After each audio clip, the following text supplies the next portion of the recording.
and welcome to the webinar on cryptographic attacks explained.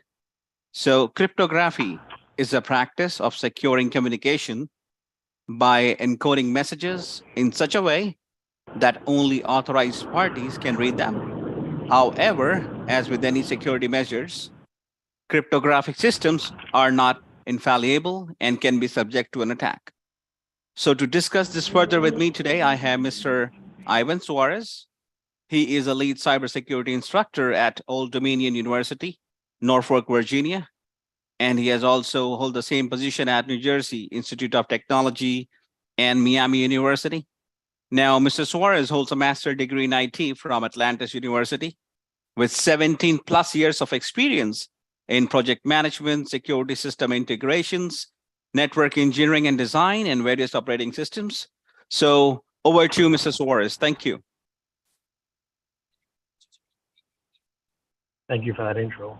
I appreciate everyone's time today, and I appreciate everyone taking a minute to learn about this. And yes, to add to that note, I am almost done with my PhD. I am about 3 months from completing it. So definitely, it's a great opportunity to talk to you guys about these attacks and what's going on. And it's going to be a big change in the industry. The learning objective is going to be define the cryptographic.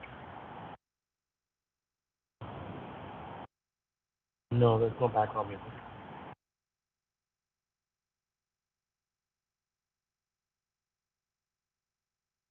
One second.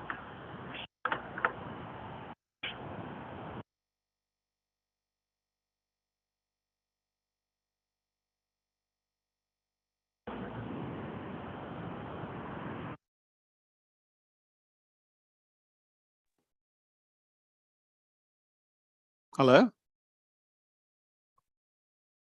Ivan, I think you are on mute. Can you hear me now? Yeah. I don't know what's going on, but okay, perfect. That was weird. Perfect. So what I was talking about was very simple. Today's industry, we require the use of cryptography. Cryptography is one of those things that we are more and more today in higher and dire need. But the challenge is which one's right, how to use it, and how to evade attackers from taking advantage of us. That's a major component that we don't realize. So today's learning objective or outcomes is going to be to define cryptography and its main concepts, describe the Caesar shift and Vienier Caesar cipher, discuss AES algorithms, explain public key cryptography, and then also we're going to discuss about RSA, discuss security through obscurity, and explain what is a crypto analyst and cryptographic attacks. Okay. So remember that this all falls into the NIST core framework. Okay. And if you want to know about my NIST, NIST is the National Institute of Security for the government. Now, cryptography is taking plain data, open plain text data, encrypting it, applying a ciphertext, then decrypting it back to its original form. Now, understand, some people talk about hashing. Hashing is a one-way function, which we're going to go over. But encryption can be reversed. No matter what you do, the mathematical algorithm can be flipped back to its original form. That in itself is important because when you encrypt something, the last thing you want to do is not get your data. You want your data. So stream ciphers and block ciphers. A stream cipher is a method that ciphers occur. It encrypts one byte at a time. So one byte, the next byte, the next byte, the next byte, each one individually. A block cipher encrypts one block, and a block is a group of bytes into one entire cipher. Then it takes a next chunk, another big chunk, and then together one time. Some cryptologists think that the stream cipher is the better product because of its simplicity and speed. Others prefer block cipher because it adds more layers of encryption because you're not going through once, you're going through 2, 3, 4, 5 times over the same data. So you're consistently changing it. Now, classic cryptography focuses on confidentiality. Now we know this because In cybersecurity, we use the pillars, CIA, confidentiality, integrity, and availability. But confidentiality is one of those components that we don't think about. See, confidentiality, as important as it is, it allows us to ensure, ensure that the data itself is secure and that it's maintained accurately. Okay. Now, what if I told you that it is something as simple as us discussing, geez, I don't know, keeping things,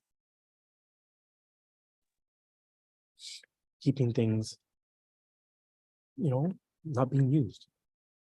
What if I told you that the system itself is where we need to address it? Okay. Now, all in all, focusing on confidentiality is the importance of others. Now, in cryptography, you got to send something to receive something, and you have to share a common key, which means that if I encrypt something today, I got to send it to you. And I also have to give you the key. But that key, how do I get it to you? How do I ensure that you have that key to decrypt it? That's a major problem, because when you have the key on both ends, it's the same thing being used to encrypt and decrypt. If one of those ends gets compromised, then all the data is gone. It's null and void. You can't trust it. So keys have to be the same. That's the most piece. It's a trivial to divert from one to another. If you change a key, a new key has to be issued. Now, I want you to think the complexity. Imagine if I have to send something across a continent. How do I get that key to that person? Well, I have to either hand deliver it, have somebody deliver it, or have them come to me. And then I have to worry about where they're storing it, where they're keeping it. Is it secure? Is it safe? Is it maintained? We don't know that. That's the biggest challenge. Now, transposition cipher is when we shift over that cipher, meaning when I give it to them, it goes to them another key, but it's shifted. And that change, I have to reflect to it. So if I say we moved over to 5, I know the other person will know that whatever I gave them, change to 5. Substitution cipher is called a Caesar cipher. This is the most common cipher used. It's still being used today. Now, a Caesar cipher is simply a shifting of letters. And if you notice what I'm talking about, A is not A. A is actually D. So they shifted 3 letters. So whenever you see on the cipher D, E, F, that means A, B, C, not D, E, F. So that shift keeps it hard from understanding. And why is it called Caesar? Well, obviously the Roman times. Caesar used this to decrypt or encrypt his messages to his soldiers. And they knew that it was shifted over, so then they would rewrite it in the correct form. That was their tactic. And it all comes down to other wars we can talk about. Okay? Now, again, Caesar shift as an explanation right here is another shift right here. In that same example, where we shifted 3, well, here it is. A, B, C, D. And as you can see, here's a cipher. Here's the plain text. So if we use this to create a secret word, we can actually hide it. Encryption is like us taking that data and taking every single letter and then encrypting it and then showing the entire encryption. A ciphertext is right here. This is what it looks like. The quick brown fox jumps over the lazy dog. This is what it looks like right here. This is exactly a Caesar shift, but using that shifted letter. So the T is a Q, and there it is, T is Q. Now, breaking the Caesar shift is you can use it by brute force. A lot of systems, you can use Python, you can use other applications to build tools to find the cipher. Those start with 1, 2, 3, 4 shifts. Try and find where the data is legible. Now, what's stopping me from doing 2, 3, 4, 5 Caesar shifts, meaning 1 as 3, another one has 6, another one has 8, another one has 10. That means that they have to go through it multiple times to try and find that data. And even though the common person may not understand that, but when you look at it from a crypto analyst component, you're increasing the complexity, you're adding multiple layers of encryption, and you're making it difficult for the attacker or the, I guess you can say, the common person to realize that that data has been encrypted. Now, talking about encryption, ransomware. One of the most largest components that attackers do is they complete their attack, but their bug out, their way they get out, so they're not detected, is to commit a ransomware. They'll drop the virus, execute the virus, encrypt the entire hard drive, and let the person deal with that ransomware. But what they don't realize is that now they've been attacked, however what they did, and then the final component of that attack is that ransomware. So when you hear ransomware, think of what was really the attack, meaning their exit strategy was the ransomware to hide their tracks. Maybe there is no exit. Maybe there is no recovery. There are ransomwares that do that. One, for example, is NotPetya. NotPetya came out a few years ago where it encrypted systems and you paid for it. Well, it was never designed to be decrypted. Even though it was an encryption, there was never a solution to reverse it. Since that occurred, that's it. It's gone. It is gone. So the frequency analysis is distribution of English language into text. When you think about that, you're thinking about how these items are being converted. Now, veneer cipher. It's just like a Caesar cipher. Like I gave an expression. You take Caesar and go over and over and over and over and over, and it shifts it over and over again. You use what's called a veneer table. It's used to disguise plain letters with an increased frequency. The weakness is repeating nature, meaning the constant repetition. Here's an example. This is a veneer table, how they shifted it over so many times. It looks in plain text as attack at dawn. Key, lemon, lemon, cipher. This key here is supposed to decrypt it for you, which is pretty cool if you think about it.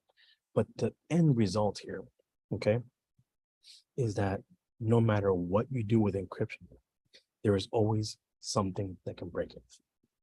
Let's talk about MD5, MD4. MD4 has been broken since 2001, but Microsoft still uses it for Active Directory authentication. Major problem, major problem. So what do? We add another layer. Instead of changing the way it encrypts, just add more to it, making it more difficult. But then the problem is, by adding more, you just told the attackers what you're doing, because everyone has to know about it. The information is going to be leaked. And if they're already in your environment, they know what's going on. They're watching it. So what do? Nothing. You hope and pray that your encryption is strong enough for what you need. And to be honest with you, the encryption is only as good as the amount of time and data needs to protect. So paying for really expensive and strong ciphers are great, but what are you protecting? That's the key element. If you need a strong cipher, for what?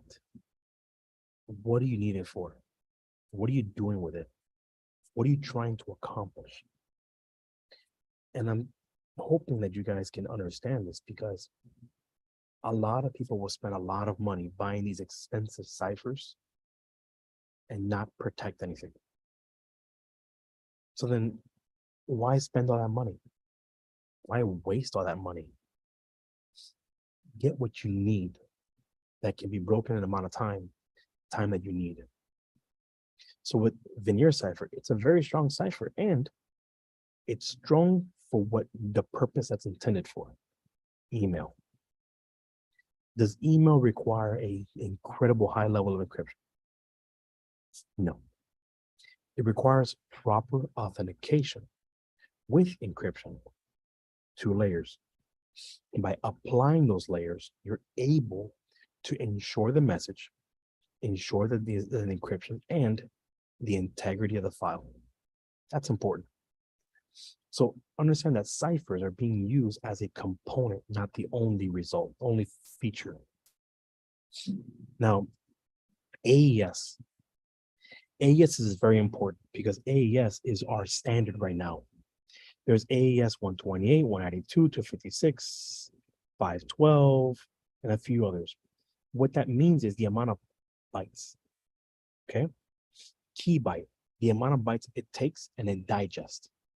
Now, modern symmetric key algorithms, what they do is they take that data, those sections, and encrypt it. 256 bytes. So if you have a 10 gig file, every 256 bytes are being encrypted, and the whole thing at the end together. That's pretty cool. It's very fast and very secure. The government uses it, everybody's using it because they've realized that AES, not that it's difficult to crack, but it's in its own complexity, it is difficult to overtake. Remember I told you about time. If the encryption is strong enough, it buys you more time. Well, how much time? Well, that's the thing. An AES 128 in a proper establishment with the right hardware, you can crack it in about maybe 2 or 3 weeks. It's 128, it's not that big. 192, now we're talking a few months.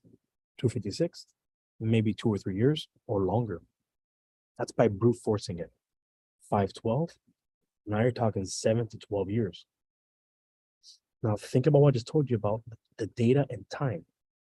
Is the message or the information you're trying to send need to survive 2 or 3 months, 5, 7 years? How long? If you just need it to last a few hours, a weaker algorithm is not bad. So you're not spending thousands of dollars on a strong algorithm and does you no good. Because remember, the stronger the algorithm, the more computational power it needs to decrypt it. Okay, it's all mathematical calculation. So AES is used for web communication for the most part. It's being applied more places, but Wi-Fi can use it. WPA2 is part of AES. That's what it's using. Now, mobile apps, LastPass, WhatsApp, Microsoft, you name it, they all are using AES. And the reason why they're using AES is because the government, NIST has approved it for usage. That is an incredible element. Huge element. Now, many software languages are supporting AES because they've realized if everybody's using it, why not us? For VPN, it's being applied. Now, not your traditional VPN where you can use it, log in, and go and be somewhere else. I'm talking about site to site, meaning business on one side of the country, and on the other side, now they have a VPN tunnel where that whole data going back and forth from site to site is being encrypted. That's the value in what it brings. Now, that will require a much higher level of encryption, AES 256, AES 512, and so forth. And if you want to check the encryption being used, that link in the slides can be used to see that on websites. But I want to give you an idea. I'm going to give you a scenario. If I wanted to send a laptop to somebody somewhere, should I encrypt it? What do you think? Should it be sent? Should it be prepared? Should it be, I don't know, sent somewhere? The answer is yes, you should encrypt it. And the thing about it is why you should encrypt it is because by encrypting it, you're ensuring that that equipment, no matter if someone got their hands on it, they're not going to break into it. They're not going to break data, and they're not going to break into the information because you've applied that encryption. Okay. One side note, if you guys have questions by all means, put it in the questions and answers, and I'll try and answer them as much as I can, okay? Public key cryptography. So let's step back a little bit here. Public key cryptography is basically how we communicate with people. We have two keys, public and a private key. And what that means is that our public key is used to disseminate into the world. Our private keys for us. Let's say I wanted to send an email to you. I would use your public key to encrypt data. And then I would send it to you because your public key is what is your private key is used to decrypt your public key. And that's how that works. So that's how we were able to get around giving each other keys. What we needed was to have a centralized place, a key exchange, or a CA authority that allows us to maintain our keys and maintain all these public keys in one space. So when you send your Gmail and you send your emails and so forth, you're using the public key of those people to do this. Now think about that for a second. So how do we know if a public key gets compromised? How do we know if someone doesn't change it? Well, the private key. If somebody altered the public key, the private key won't work. Because remember, the private key is the lock, the key to the lock. That when you put that private key in, it unlocks the data, it opens up and it opens it up. If I mess with that public key, then I have a problem. Data's gone. Well, the sender still has it, but the point is the recipient can't open it. So it became almost a wonderful solution for us. And it's great, but there are ways around it though. There are always ways. Attackers try to capture the private key.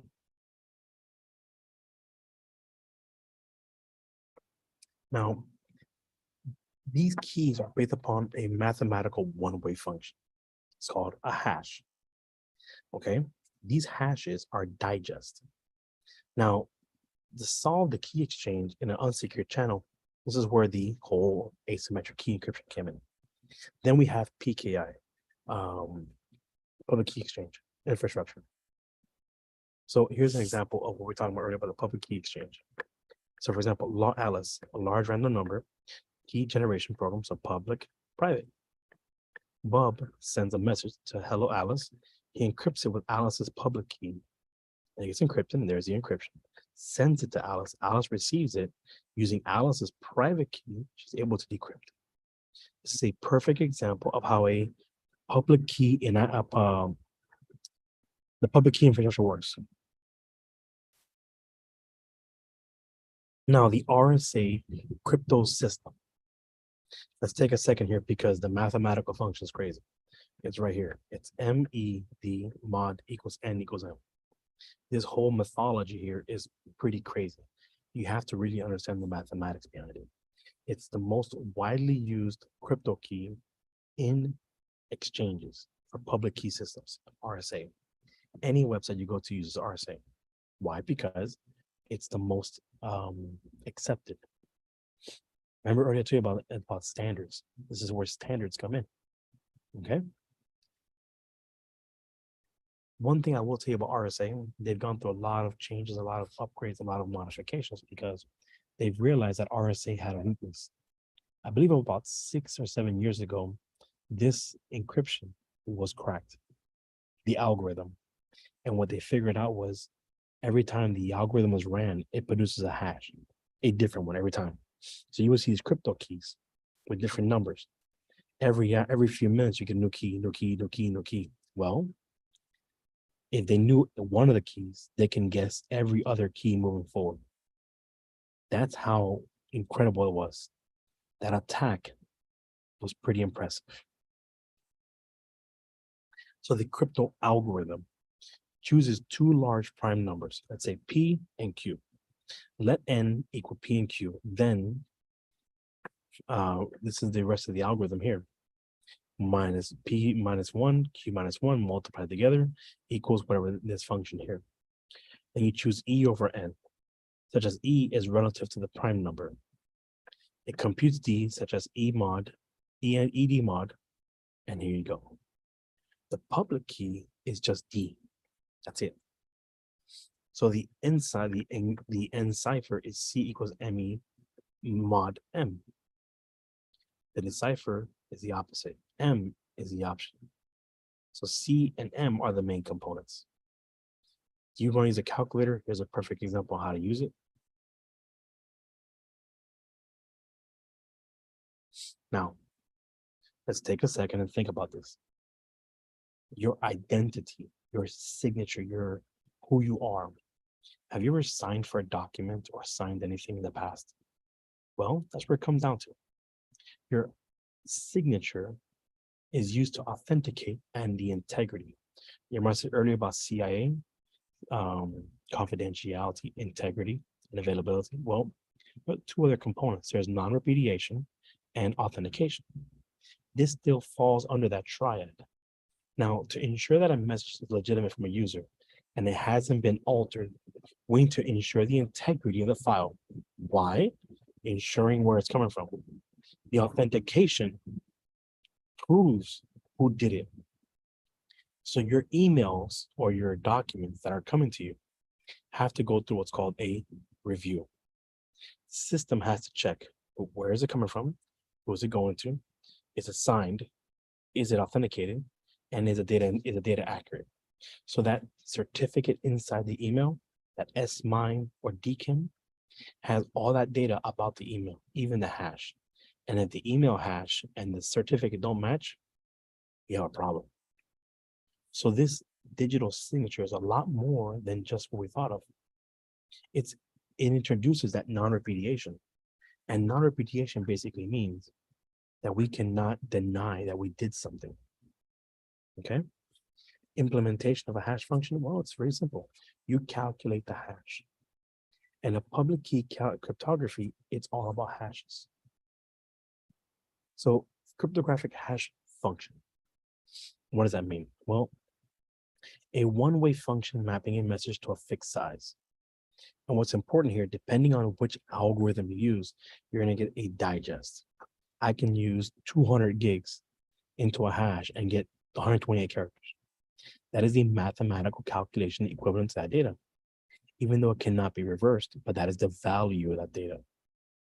It's deterministic because it's determined based upon the binary data, the ones and zeros in a file. And a perfect example is if I grab 3 files. If you give me a second, I'll work on it and get show you guys what I'm talking about.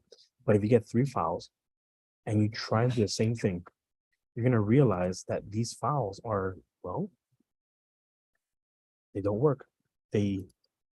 No matter what you do, it's the same thing.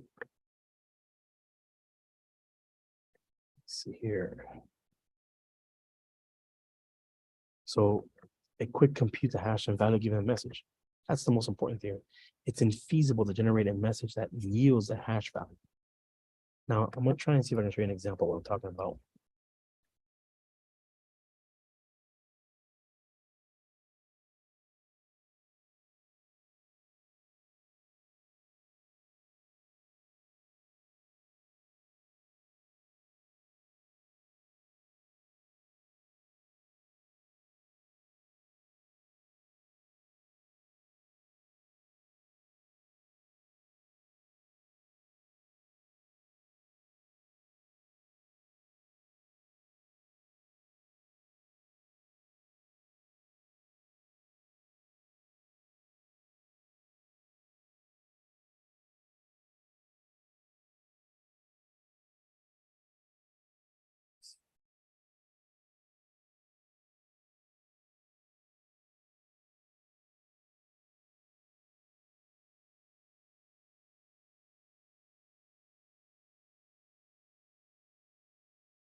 Okay, so here, I'm going to show you something here. So you guys can see this.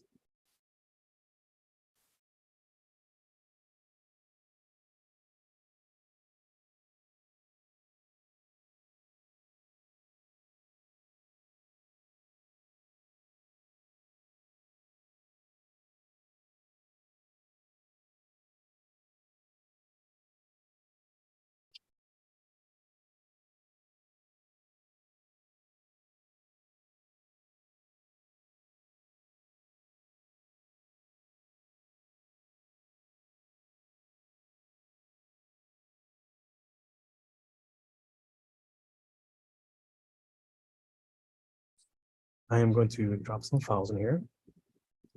Test 1 and test 2. What's funny is if you notice, test 1 and test 2 have different hashes, different names, and different hashes. Now, here's going to get really interesting. I'm going to create one more file.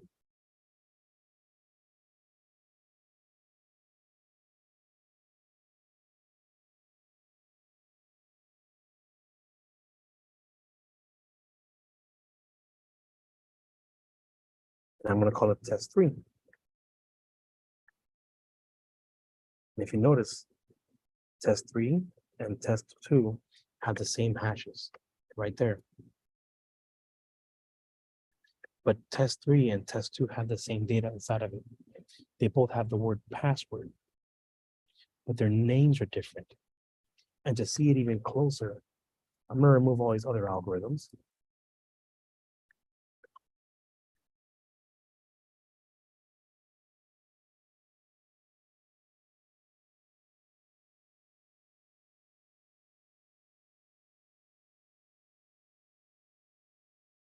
There it is. Test 2, test 3, same hash. Test 1 has a different hash. Test 1 has the word administrator. Test 2 and 3 have the word admin. And there you go. That's what I'm talking about. When it comes to cryptography, we're focused on the data, not the name. And when looking at hashes, that is the exact same thing. You're focused on the data, the binary data. It does not matter that you have the same name, the same document, it does not matter. And if I create a new file with the same data, the same hash it'll produce, regardless of where it came from. It's the binary data. So it's infeasible to generate a message that yields its hash value because you cannot change a hash. You change it by new data. It's infeasible to find different messages that are the same hash value. It is because wherever you go, these hash values are stored somewhere. And a perfect example is right here. Go back to the website.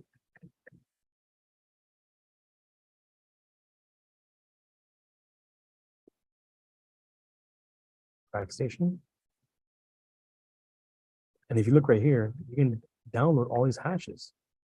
It's a 190 gigabyte file. Just download it and it'll have all that data. You can go also to hashes.com. Guess what? Same thing. You put in the hash, it will give you the result. And if I check this, watch.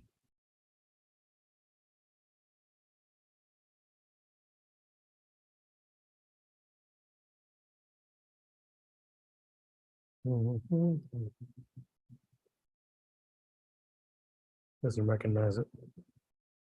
Did I copy it right?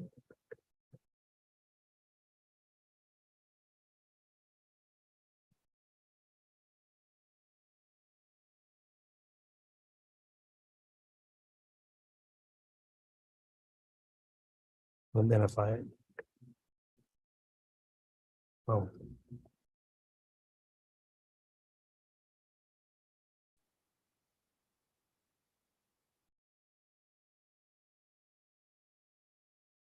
Let's try and do it here then.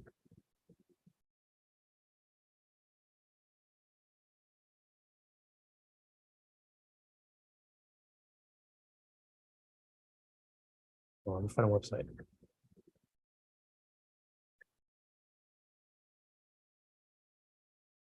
Well, here you go. Well, I look up that website. So the digital signature, you notice the input is Fox. The cryptographic hash runs through digest. The red fox jumps over the red bulldog. Again, hash function, new one, a new one, a new one. Every single item you put into the hash will produce a new digest. The message authentication code is part of the digest. Now, digital signatures, PKI. We're going to take a second here and review this. Okay. The sender sends a message with the public key again and a hash value. The receiver gets the hash algorithm, the hash value, the sender's key, and signed message. This is the whole process of that PKI. Now, the problem with PKI is that PKI tends to depreciate because keys can only live for so long. They have an expiration date. So if you encrypt something with PKI today, and then 5 years you try to use a new key, if you got it from the same place with the same key value, then yes, it'll work. But if you got it from a different place and they didn't use the old key, then you have a problem. So you have to store all those old keys, which is why if you notice, Microsoft doesn't delete any of their certificates or keys. What they do is they basically keep them there, even though they're expired, because of Windows Update. Windows Update has a problem where your computer cannot update unless that key is there. If that key has been removed because of its an expiration, you can say goodbye to your updates. You can say goodbye to everything because it doesn't exist. So public key versus symmetric key. A public key exchange over unsecured channels is a problem because that key, that public key is there. What's stopping me from sending you a email with somebody else's public key? You're going to think it's from them. Again, another attack type, phishing. All this comes into play when you're thinking about phishing. Phishing is a major component, and you can use websites like, let me see here, I'm sure you want to.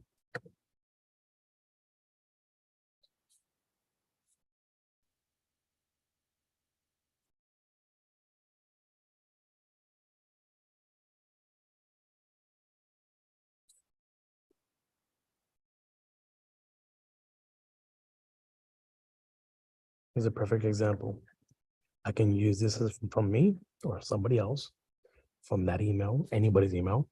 The tool is going to go to the subject, attachment, and message, and they'll receive it like it's from them.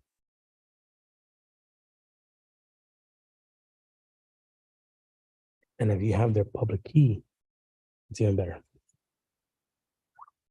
Now, symmetric keys are higher data throughput because it's easier to decrypt them. And then hybrid crypto systems.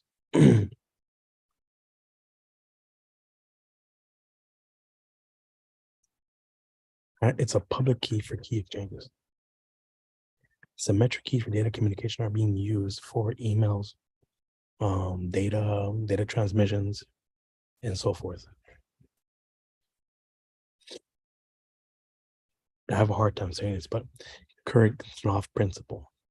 A cryptographic system should be secure even if everything about the system except the key is public knowledge. Think of that statement real quick. And again, if you guys have questions, put it in the questions and answers, and I'll review them. Okay? Security through obscurity is considered dangerous because if you're trying to hide in plain sight, what are you hiding from? Why are we hiding?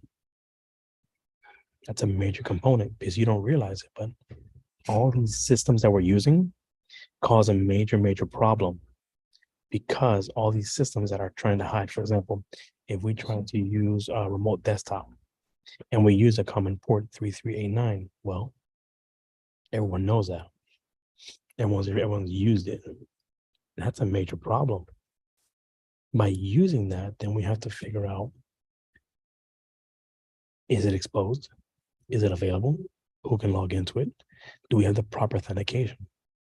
By changing the port from 3389 to, I don't know, whatever, 4000, you're obscuring the data. So attackers have to now figure out what's going through that port, capture it, and try to see it. Open discussion encourages better security. That's a big one. Think of DEF CON and all these conferences are going on for security. By us discussing it and reviewing it and going over and over the problems and discussing the situation, we are identifying there is a problem. There is a need for security. There's a need to improve it. And as attacks come and go, we tend to forget the simple things. I'm going to show you an example here.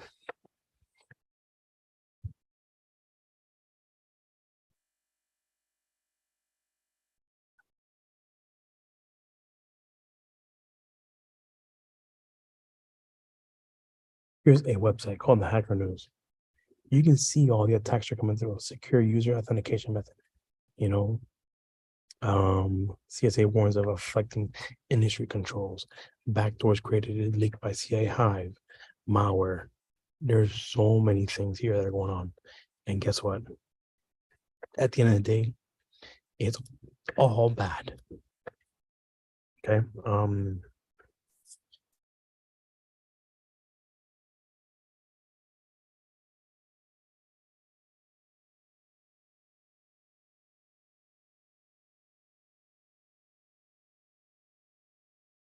Here's another piece here. Multi-factor authentication.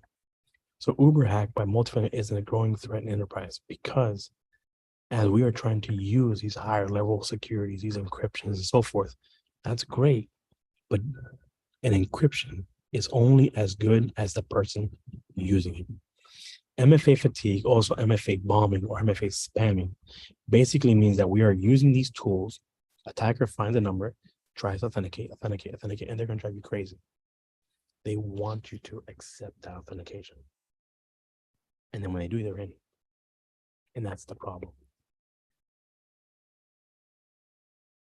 So again, security through obscurity can be dangerous. Now, crypto analyst, we're going to get to what this means. Ciphertext is only attacks.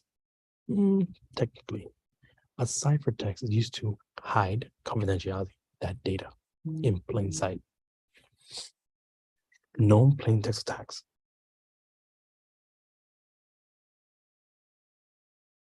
are basically trying to get your data and try to convert it so they can see it. Chosen plain text attacks is another one. We're going to get into what all these mean in a second. But at the end of the day, chosen plain text attacks are sending you data that you may be considering plain text, but it's really encrypted. Chosen cipher attacks, another big one, man-in-the-middle attacks, side channel attacks, all these are just attacks. Well, at the end of the day, what is cryptography? Cryptography is the method of storing and transmitting data in a particular form that only those with whom is intended to read it. That's an important topic to understand. Cryptography is a closely related to disciplines of cryptology and cryptanalyst. Now, cryptography also includes taking images, words, and others and hide them in plain transit. Start thinking about stereotography. People hide data in pixels. Now, in today's computing-centric world, cryptography is almost something with scrambling. Now, what does it mean to scramble? It means you move it around, mix it up, right? But we need to know how to put it back together right. And that's where the clear text comes in. Clear being plain, but cipher means to encrypt. So when you understand that process, it's a major component. So decryption is taking that encryption and putting it back into its place. Chosen plain attacks, we're going to go over adaptive chosen plain text attacks, chosen cipher, chosen key attacks, and rubber holes. Now, a chosen plain attack where a cryptanalyst attacker not only has access to the cipher and the associated plain text for several messages, so he can see the cipher being used, but also chooses the plain text that's encrypted. His job is to divide the plain text into several blocks so that he can reduce it, the key, and encrypt the message in an algorithm. The goal of choosing plain text is you take the words, encrypt them separately, and then smash them together. Then you got adaptive chosen, which is in a particular choice of plain text attack. It uses it changes the order of the data. So you can take the first one, the last one, put it together, middle, put it together, and then start changing around. Chosen cipher is where we can choose a set of encrypted messages and try to decrypt them into plain text with the same key. But the public key is needed.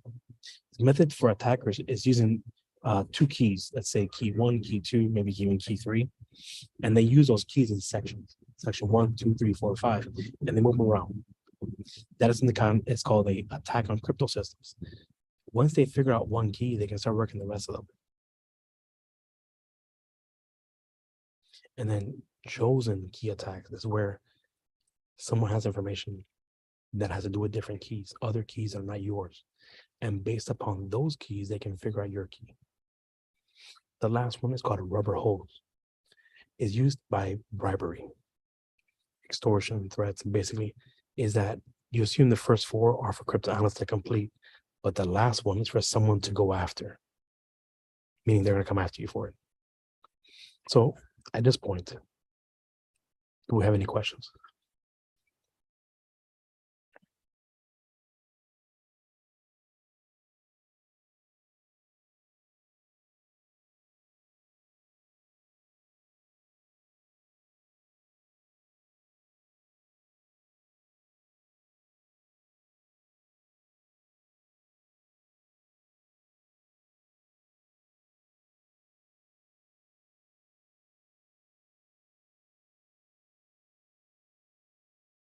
Okay, no questions, then I guess thank you. If not, I'm ready to hear questions or answer questions. Hey, Ivan, as we are logged in on other platforms, we are live. I see there is a question here. It says, how easily AI can be used for brute force attacks? Good question. Very easy. I'll show you an example.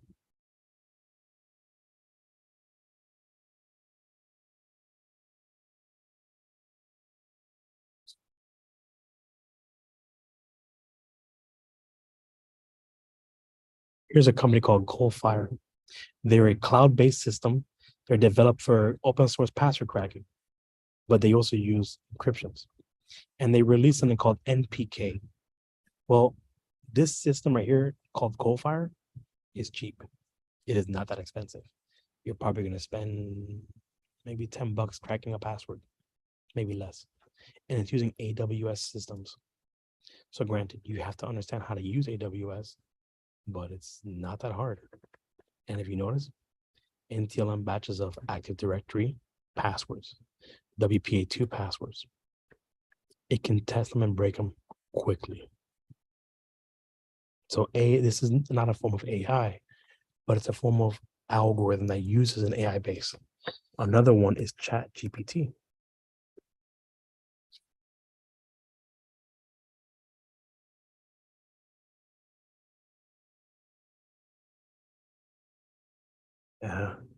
There's a lot of people in that system right now, but ChatGPT can be used. If you ask the right question, it'll digest it and crack it. We've been able to prove that it can take simple tasks and use them. You can train AI on TensorFlow, on Google's TensorFlow for password cracking. It can do it. The problem you run into, again, like I've been saying since the beginning, is the ability to digest, run through the computational power to reverse it. And like I showed you with CrackStation and hashes, you can download what they already have and build a really good machine to go after it. So hopefully answer that question. Thank you. I see another one popping up here. It says, package captures softwares like Wireshark can get the cipher key. No, Wireshark cannot decipher a key. It can capture it. And you can use other tools to do that. Now, another very question here, which most of us from non-technical background would have, it says, hi, sir, is it hard to study the cybersecurity even without any experience or zero knowledge? Well, I can tell you a little bit about my background and tell you that I started in cyber back in the 90s when it didn't exist.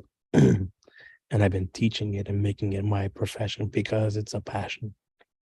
I've taken students that don't know anything all the way to becoming hackers. So yes, it can be done.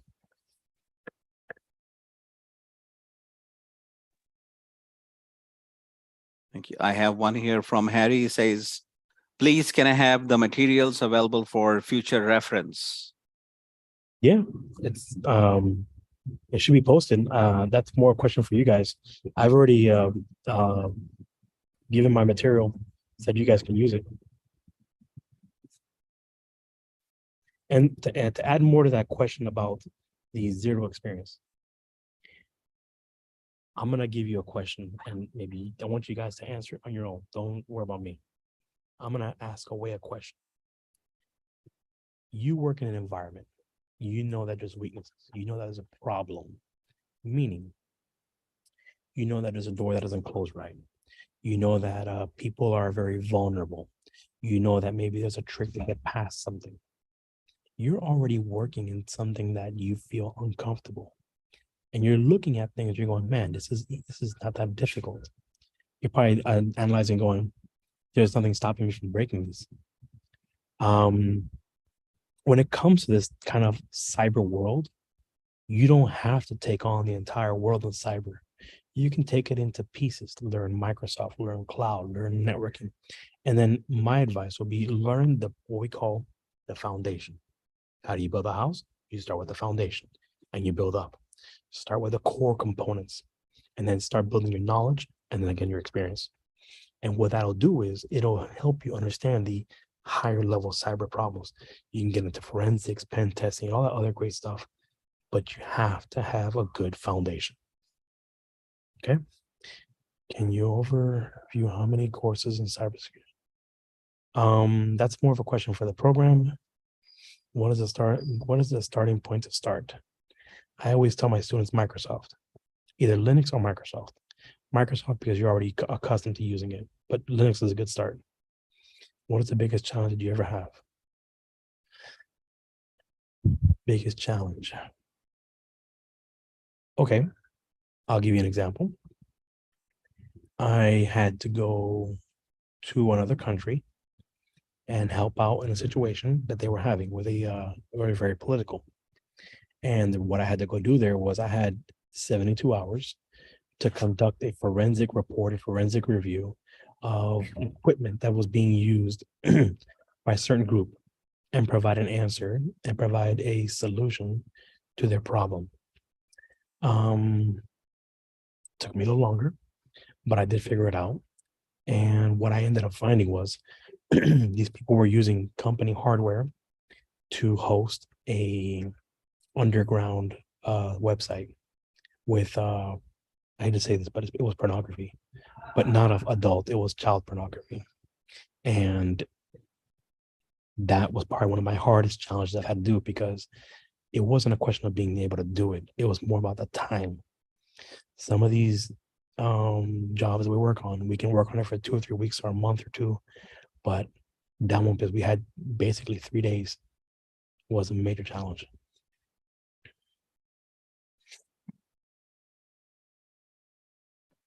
Thank you. Now I have another one here. It says, can cryptography also help in preventing ransomware attacks?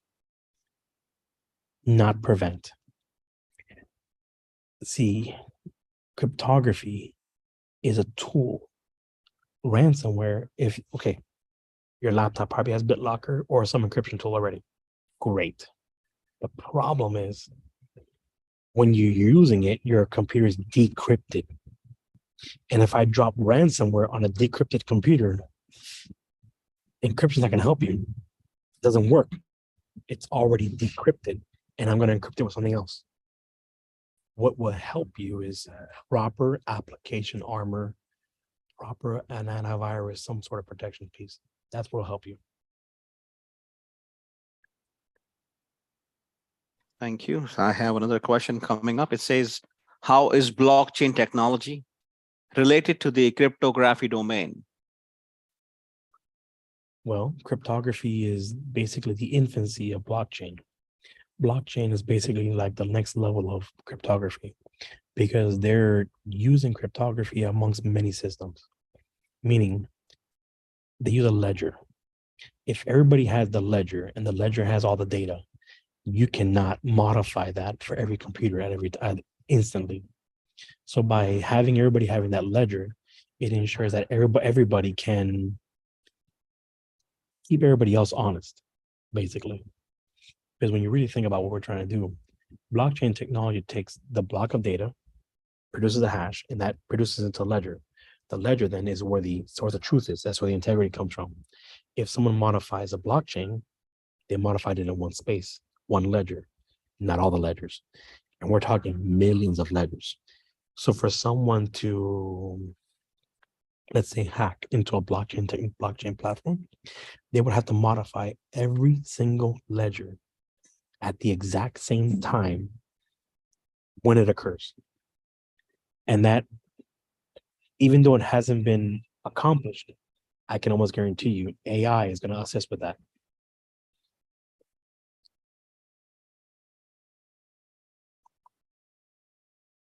I hope this Anything else? answers for the person who was answering this question. Now here, where cryptography is used in real life. Say that one more time. Where cryptography is used in real life. Geez, email, your phone, all your phones are encrypted. That's cryptography. Every email you send has encryption. Every time you log into a platform, encryption. Every time you log into a Windows computer, encryption. Every time you're using like right now, we're using Zoom. Zoom has encryption. That's cryptography. It's using a symmetric key, but it's still encryption. Encryption is basically part of everything we do. I'll give you a better example. When you log into your bank and you see the HTTPS and the little lock on the web browser, that's encryption.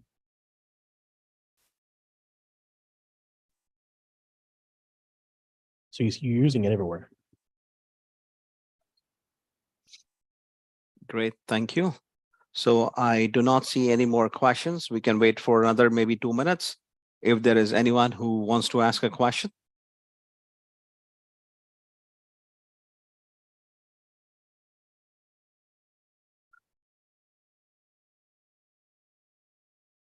Even if it's about cyber, you can go ahead and ask.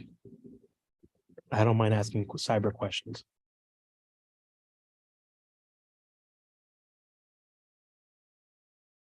What problems can cyber cryptography solve? Well, identity, non-repudiation, validation, and honestly, cryptography is used to keep honest people honest. Let's be very factual here. If I try to impersonate you with a phishing email and it's encrypted, then, well, you'll know because it's not encrypted and not from me. So it solves a lot of the issues we're having with spam, phishing, and impersonation. So yeah, there's a lot that it can solve.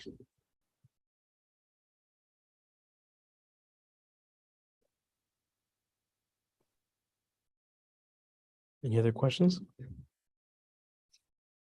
I don't see any other question coming up.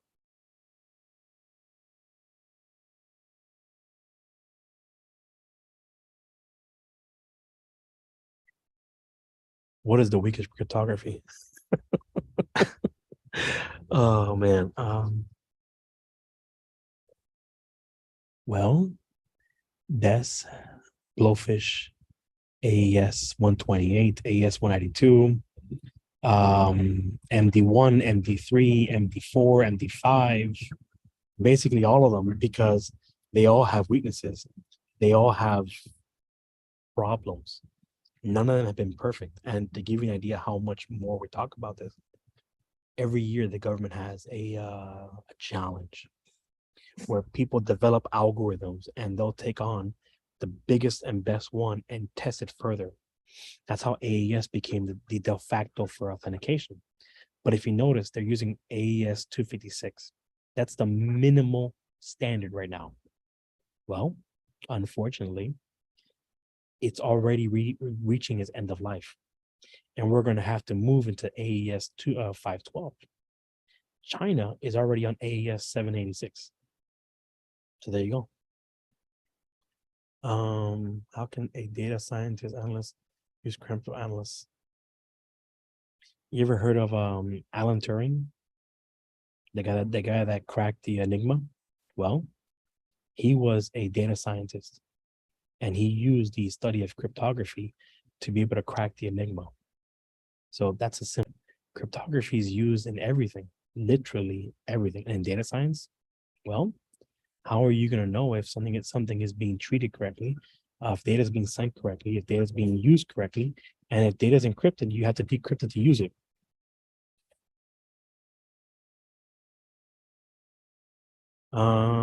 Is it possible to overview cybersecurity where we start first? Entire overview. I'm trying to understand your question. You gave me 4 of them. Well, cybersecurity, I would say Microsoft is a good start. From Microsoft, I would recommend learn networking. From networking, I would say learn cloud, because after you move from Microsoft networking to cloud, you've learned how to build an on-premise and off-premise platform. You learn how to make it all communicate and talk. From there, I would tell you to focus on learning some Linux to bring in some Linux servers in the cloud. And then after that, applying some security pieces, so networking security, some SIEM and some cyber structure information. Then I would say from there, learn how to code. Python's a big one. It's gonna help you with automation. After that, I would tell you to start focusing on something like ethical hacking or forensics or incident response. That's the direction I would say that fits the best. It takes a simple topic, builds and builds and builds and builds and builds, and then hits you with the big topics.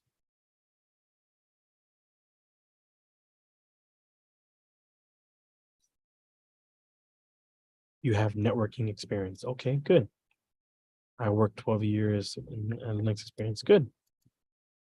Do you have your certification in Linux?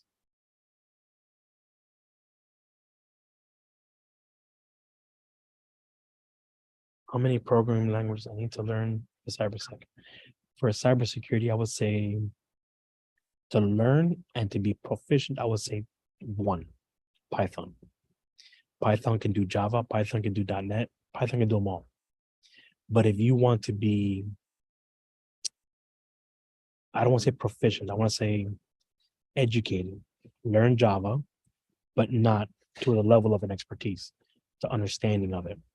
Understand Java, understand HTML, understand PHP, understand at least some of assembly code, and have a good understanding of C. After that, it's up to you. Those understanding are going to help you with developing your knowledge. See, as a security analyst, you need to review code or review programs or review access and so forth. And if you can't understand the logic of the code, then that's the problem.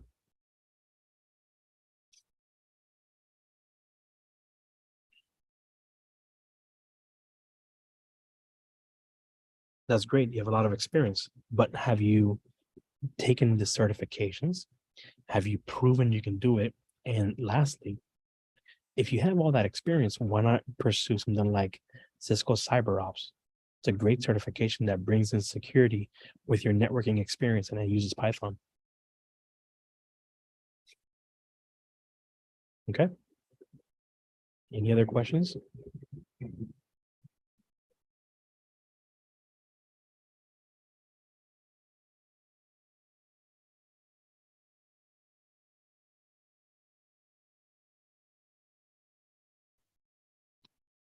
No more questions, Ivan. Okay, perfect. Then thank you everybody for your time, and I appreciate it.